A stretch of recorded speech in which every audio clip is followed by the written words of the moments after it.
আবহাওয়ার পূর্বাভাস দেওয়ার জন্য আপনারা অবশ্যই নতুন হয়ে থাকলে আমার চ্যানেলটি সাবস্ক্রাইব করবেন এবং আপনার এলাকায় কীরকম আবহাওয়া বিরাজ করছে তা কমেন্ট করে জানাবেন। এবং আবহাওয়ার অনেক আগেই এই চ্যানেলে পূর্বাভাস পেয়ে যাবেন এবং সঠিক আগে থেকেই প্রস্তুতি নিতে পারবেন। তাই অবশ্যই বিস্তারিত ভিডিওটি দেখুন এবং আপনার এলাকার আবহাওয়ার তথ্যটি জেনে নিন।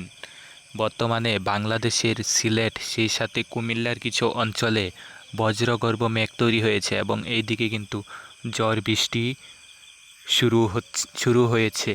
আপনার এলাকায় কি ঝড় বৃষ্টি হচ্ছে কিনা তা জানাবেন অবশ্যই। ধানবাদ থেকে কে দিকে দেখছেন বা কলকাতার পার্শ্ববর্তী ধানবাদ এদিকে কিন্তু কালো মেঘ উঠছে, এদিকে কিন্তু ঝড় বৃষ্টি হচ্ছে। অবশ্যই সেখানেও কিন্তু শিলাবৃষ্টিও হতে পারে এরকম দেখা যাচ্ছে। তবে এছাড়া অন্য জেলাতে তো এরকম কোনো ঝড় বৃষ্টি হচ্ছে না। আমরা যদি আগামীকাল কীরকম থাকতে পারে বা আজকে কীরকম থাকতে পারে, আবহাওয়া বৃষ্টি হবে কোথায় সেই বিষয় যদি দেখাতে চাই তাহলে চলুন বিস্তারিত দেখিয়ে দিই বৃষ্টি কোথায় কীরকম হবে। 3 এপ্রিল দেখতে পারছি বাংলাদেশে এরকম কোনো বৃষ্টির সম্ভাবনা না থাকলেও সিলেটে হালকা সম্ভাবনা রয়েছে। যদি আমরা একদম দুপুরের দিকে নিয়ে যাই, দুপুরের দিকে তো এরকম কোনো বৃষ্টির সম্ভাবনা নেই, তবে খুলনার দিকে ছিটেফোঁটে বৃষ্টি হতে পারে। আমরা যদি বিকেলের দিকে নিয়ে যাই, কুমিল্লাতে মেঘলা আকাশ বা ছিটেফোঁটে বৃষ্টি হতে পারে, তবে তো এরকম কোনো বৃষ্টির সম্ভাবনা নেই। 4 তারিখে কিন্তু সিলেটে বৃষ্টির সম্ভাবনা আছে। 4 এপ্রিল কিন্তু বৃষ্টিপাতের একটা সম্ভাবনা রয়েছে সিলেট বিভাগের অনেক এলাকাতে। আর 3 তারিখে কুমিল্লার দিকেও হালকা ছিটেফোঁটে বৃষ্টি থাকতে পারে বা ঢাকার আশপাশে কিন্তু হালকা বৃষ্টি হতে পারে, তবে খুব কমই সম্ভাবনা রয়েছে। তবে কোথাও কোথাও কালবৈশাখী ঝড় ওঠার একটা সম্ভাবনা থেকেই যাচ্ছে। বিরাট একটি তাপমাত্রা লক্ষ্য করা যাচ্ছে, অর্থাৎ তাপমাত্রা কিন্তু একটা গরম অনুভূতি হচ্ছে। তাপমাত্রা কত ডিগ্রি পর্যন্ত উঠতে পারে সেই বিষয়ে আপনাদেরকে দেখানোর চেষ্টা করি, অবশ্যই দেখতে থাকুন। তাপমাত্রা কিন্তু অনেকটাই উঠবে এরকমই আভাস পাওয়া যাচ্ছে।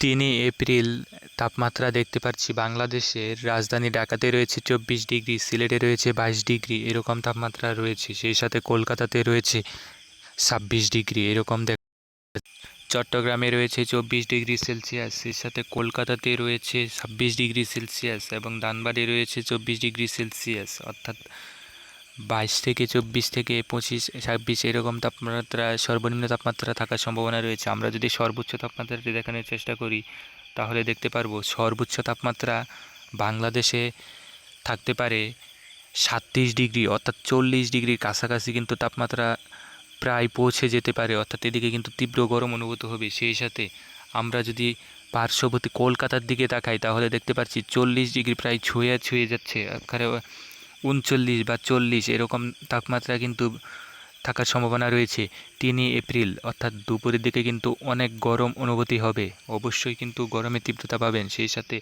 বাংলাদেশেও কিন্তু প্রায় 37 থেকে 38 ডিগ্রির মধ্যে থাকতে পারে, তবে সেই তুলনায় ধানবাদ এদিকে কলকাতা এদিকে কিন্তু তাপমাত্রা অনেকটাই বেড়ে যাওয়ার সম্ভাবনা রয়েছে। কলকাতা থেকে কে কে দেখছেন, কলকাতার তাপমাত্রা প্রায় 40 ডিগ্রি 39 ডিগ্রি 40 ডিগ্রি এরকম, অর্থাৎ গরম কিন্তু একটা 45 ডিগ্রির মতন অনুভূত হতে পারে 40 ডিগ্রি 39 ডিগ্রি থাকলেও। তাই গরমের তীব্রতা কিন্তু বাড়তে শুরু করেছে, এটা বোঝাই যাচ্ছে। তাই গরম কিন্তু অবশ্যই আপনারা টের পাবেন, গরমের তীব্রতা কিন্তু বাড়ার সম্ভাবনা দেখা যাচ্ছে। এই ছিল তাপমাত্রা এবং বৃষ্টিপাতের সর্বশেষ খবর। অবশ্যই পরবর্তী খবর দেখার জন্য সাথেই থাকুন এবং পরবর্তীতে যদি কোনো পরিবর্তন আসে, কোথাও যদি ঝড় বৃষ্টি হয় আপনাদেরকে জানানোর চেষ্টা করব। ধন্যবাদ।